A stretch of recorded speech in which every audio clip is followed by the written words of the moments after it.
This is a Jmix exclusive.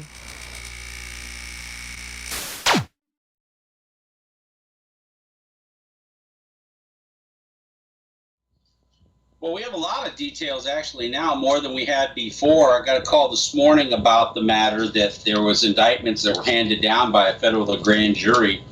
We originally thought there were 9 counts and 9 indictments, but there actually are 10 indictments there. And so accordingly, we went ahead and we got this, which is actually the indictment itself against them. And it's about 30 pages in length. And it lists out what exactly it was that was done.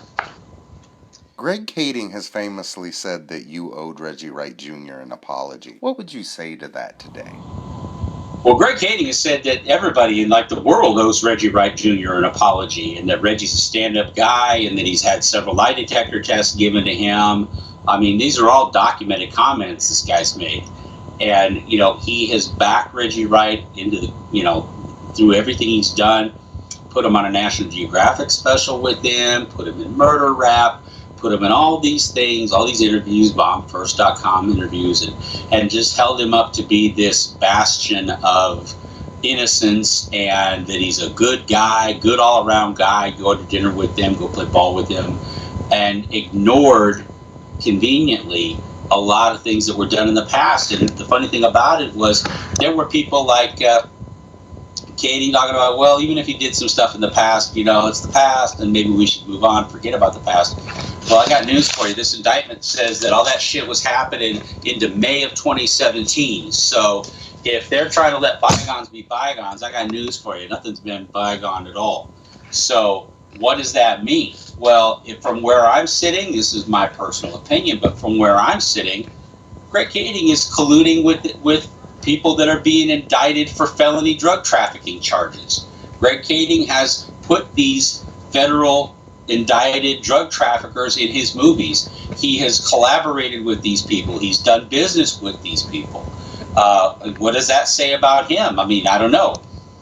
Supposed to be this hotshot investigator, and I'm trying to figure out how Reggie Wright Jr. has been investigated for 3 years, or 4 years almost, and for all of his investigative prowess and all of the contacts he's alleged to have in the federal government, that somehow this has been kept from him, that he didn't know anything about it. And so I kind of wonder about, how good of an investigator somebody really is if all this stuff's happening around them to people that he's in there doing business with. And clearly they're not being honest with him, and maybe they were being honest with him. And if they were being honest with him and he's not saying anything about it, what does that say? So it kind of comes down to one or two things. Either Kading didn't know anything about it, which kind of begs the question of how after a 4-year relationship with somebody, you don't know that he's involved with this kind of stuff, number one, or maybe you did know about it. So, it could actually go either way. I think it'll be interesting to see what Mr. Kading does to try to distance himself from all of this. I certainly think it poses a big problem for him because, his boy was Reggie Wright Jr. This was the guy he said was his informant that gave him information about the whole Orlando Anderson thing, and he was very helpful in the investigation. Well, of course he was. So we'll wait to see what happens with all of this. It's a very exciting time, for sure.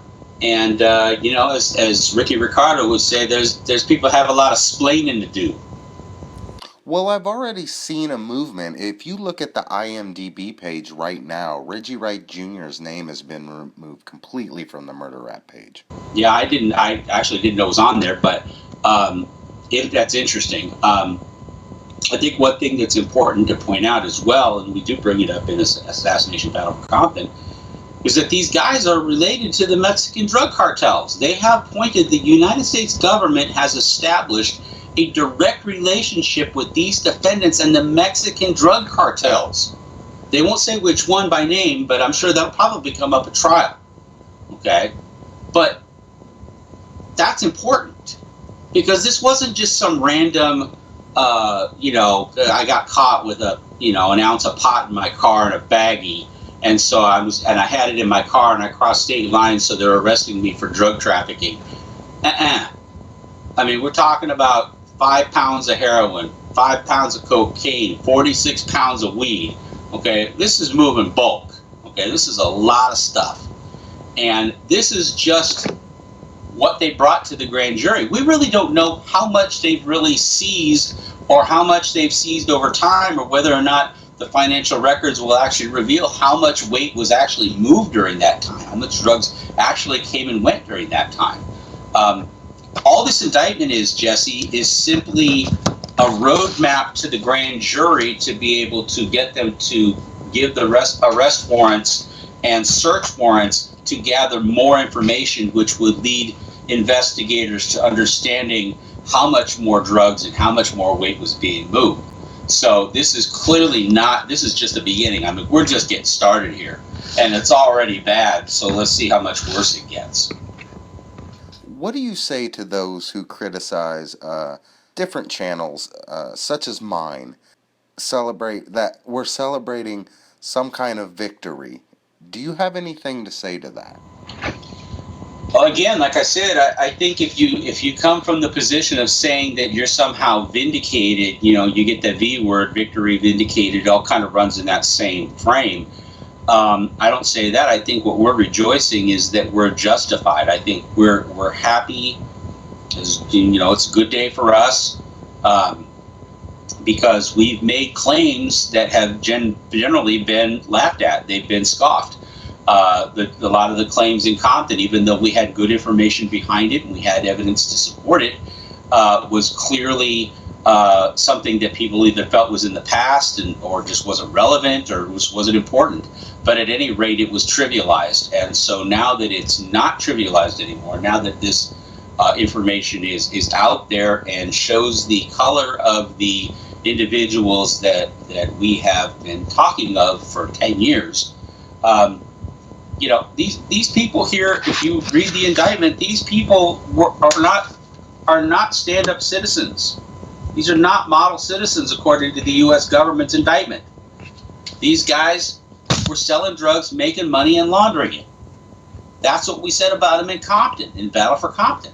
That's what these guys are doing. So, again, are we running out there doing a victory lap? No, we're not going to do a victory lap because we have so far to go.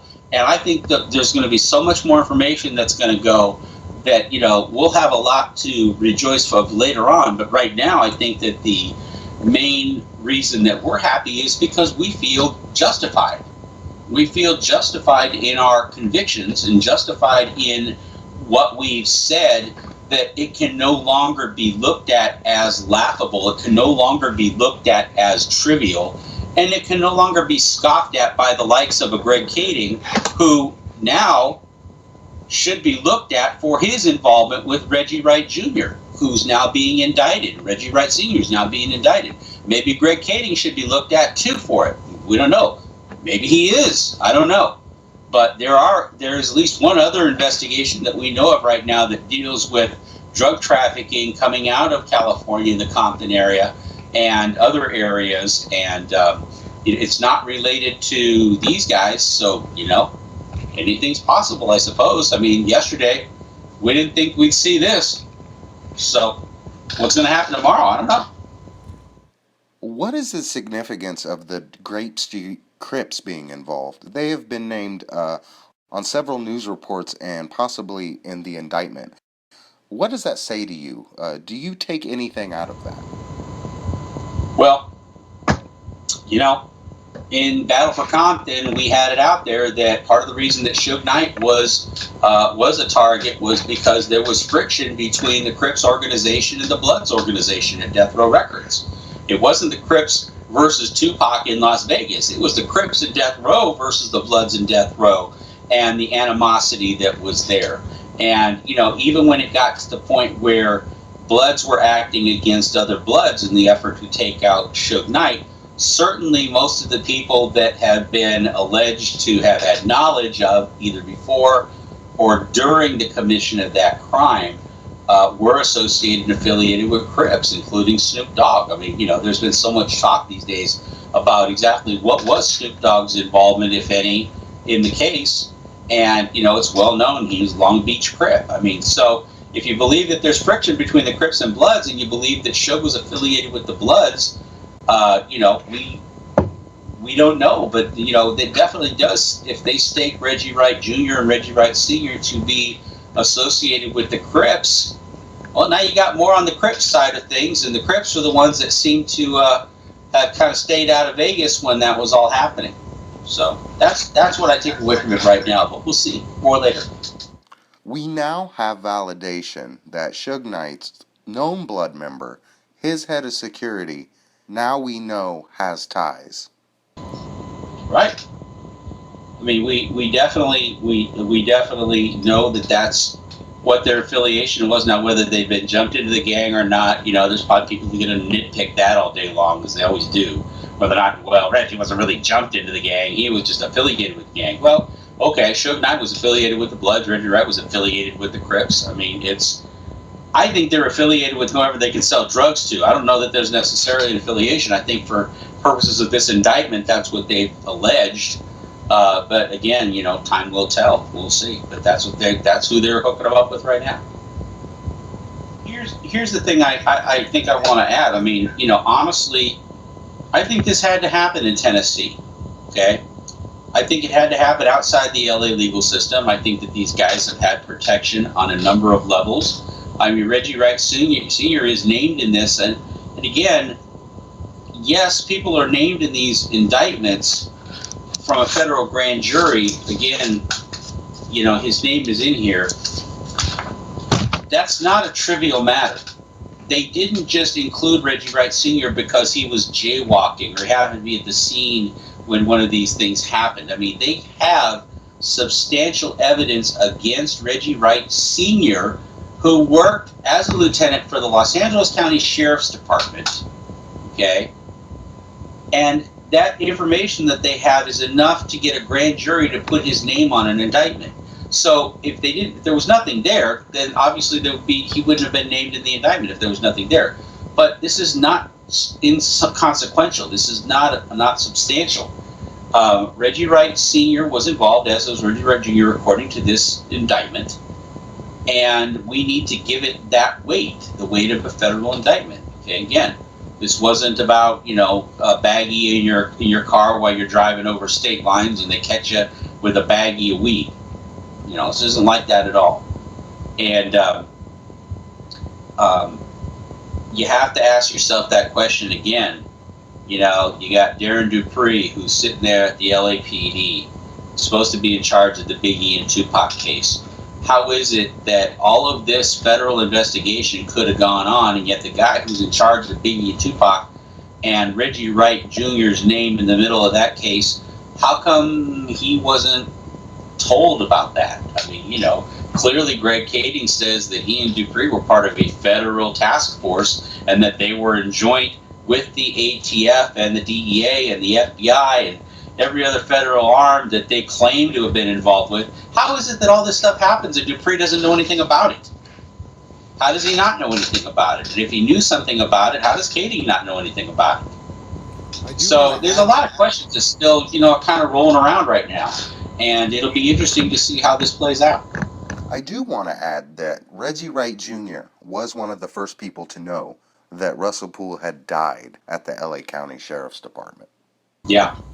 I mean, he definitely seemed to have a pipeline and a fast track to the Sheriff's Department and information being given by the Sheriff's Department. And but again, like I said, that at this point, that doesn't seem to matter anymore now, does it?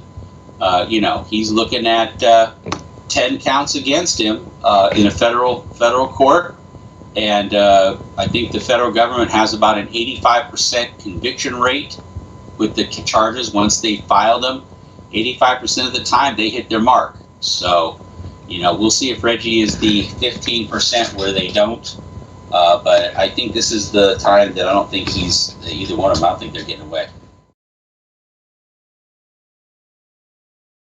I want to say this, and I want to talk to the audience for a minute.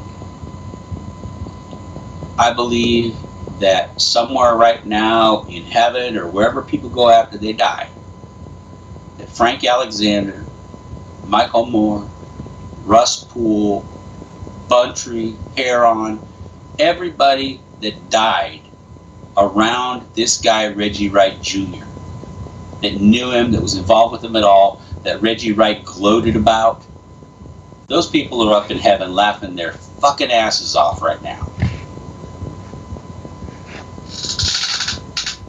That's all I got.